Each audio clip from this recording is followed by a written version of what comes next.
Aujourd'hui, j'avais envie de partager quelques passages de mon livre avec vous. Mais déjà, l'écriture, donc ça m'a pris quelques semaines d'écrire ces lignes. J'avais besoin d'écrire. J'avais besoin d'exprimer mon mal-être. J'avais besoin d'exprimer ce que je ressentais. J'avais besoin d'exprimer l'amour que j'avais en moi. Et pour moi, depuis des années, je pratique l'écriture qui m'a été transmise par ma grand-mère maternelle qui écrivait, d'ailleurs qui a gagné des concours de poésie et qui m'a donné le goût, en tout cas d'écrire et qui m'accompagnait sur les textes que j'écrivais. Et j'avais besoin de lâcher, mais vraiment lâcher tout ce que je portais et qui ne me nourrissait pas. Donc j'ai commencé à écrire. J'ai écrit des lignes. Les premières lignes ont été extrêmement difficiles parce que j'ai énormément pleuré, surtout les premiers passages, parce que je me rendais compte que en réalité, ça me faisait du bien. Donc ça m'a donné envie de continuer, d'écrire, de parler, d'exprimer tout ce que je ressentais à travers cette autobiographie que j'ai écrite sur une partie de ma vie et pas toute ma vie, mais une partie de ma vie, même si je démarre quelque part à partir de mon enfance, parce que j'avais besoin de comprendre en réalité ce qui m'avait amené à choisir l'amour malgré les épreuves de la vie. Et donc de ne pas systématiquement répondre de façon violente ou autre aux épreuves, aux situations, aux événements que j'ai vécu pendant toute cette période. Donc je parle plus ou moins d'une période les 3, 4, peut-être 5 dernières années de ma vie où voilà, ça a été extrêmement difficile et j'ai perdu pied. Je peux le dire, j'ai perdu pied. Peut-être trop confiante. Peut-être on me disait tellement tout le temps, t'es forte, tu vas y arriver, t'es forte. Voilà. Et j'ai toujours quelque part été dans le mot challenge. Je me challenge beaucoup. J'aime beaucoup apprendre, donc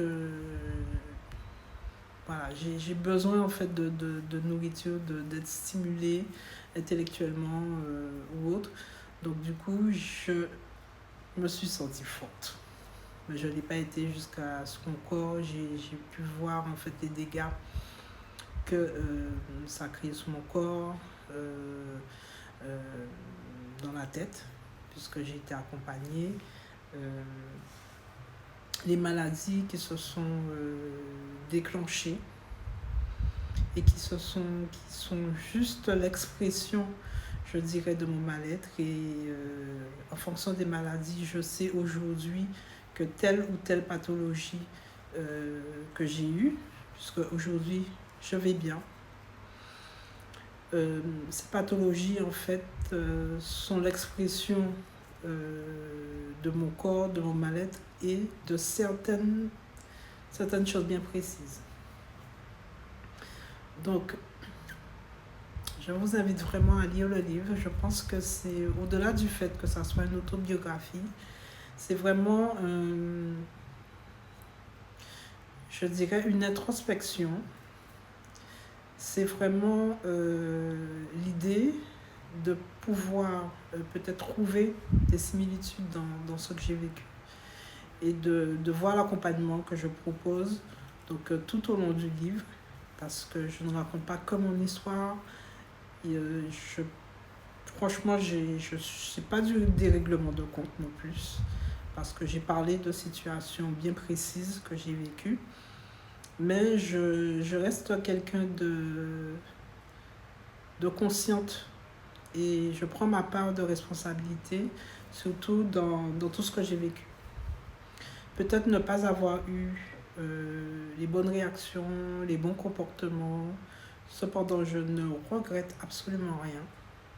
Parce qu'aujourd'hui, ça m'a permis en tout cas de grandir, de pouvoir apprécier la vie différemment, de pouvoir accepter les choses dans ma vie différemment, de pouvoir prendre les décisions différemment. On est des fois, certaines fois, obligé de prendre, de vivre certaines choses pour pouvoir mieux comprendre les choses. Parce que la vie, elle te parle, elle te parle, elle te parle, elle te parle tous les jours. Et des fois, on est dans des schémas, des fois, la fatigue. Et moi, c'était surtout mon point faible, c'est la fatigue, parce que je suis une pile électrique en général. Donc, je travaille beaucoup, beaucoup de sport. J'ai besoin, en fait, d'être stimulée.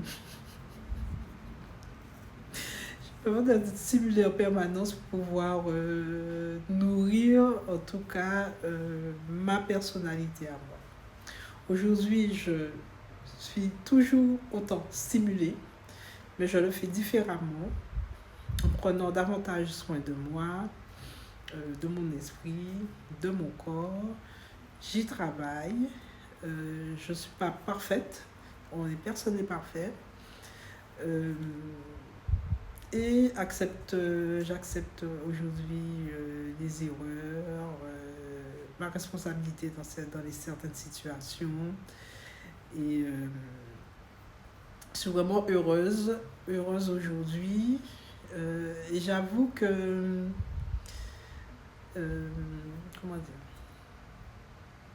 qu'une de mes filles, et je le raconte justement dans mon livre, a été la personne qui m'a permis, quelque part, qui a été le déclenchement de qui je suis aujourd'hui, de ce que je vis aujourd'hui, avec beaucoup de gratitude, avec beaucoup d'amour.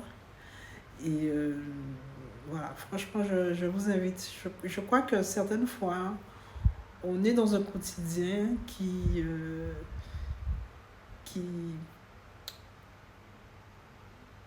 nous nourrit pas.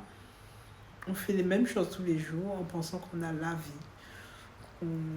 vie qu'on désire, parce que voilà, on a une maison, on a un foyer, on a des enfants, on a un mari, on a des activités, mais en fait on est dans un quotidien où tout est calculé, où tout est cadencé, et c'est extrêmement satisfaisant de se rendre compte quelque part que la vie qu'on menait n'était pas la vie qu'on voulait. Et c'est super agréable en tout cas de pouvoir vivre pleinement aujourd'hui, en paix, et prendre les bonnes décisions, et faire les choses qu'on aime. Voilà, c'est ce que je voulais partager avec vous. Là, j'ai été vraiment le plus simple possible, le plus naturel possible. J'avais pas envie d'être sur quelque chose de trop calculé. J'avais juste envie de lâcher ça, juste envie de vous dire ça aujourd'hui. En tout cas, merci de m'avoir écouté si vous êtes arrivé jusqu'ici. Et je vous invite vraiment à acheter le livre. J'ai choisi l'amour, il est disponible sur Amazon. Et il y a de belles surprises dedans. Et rassurez-vous, c'est vraiment un partage du cœur.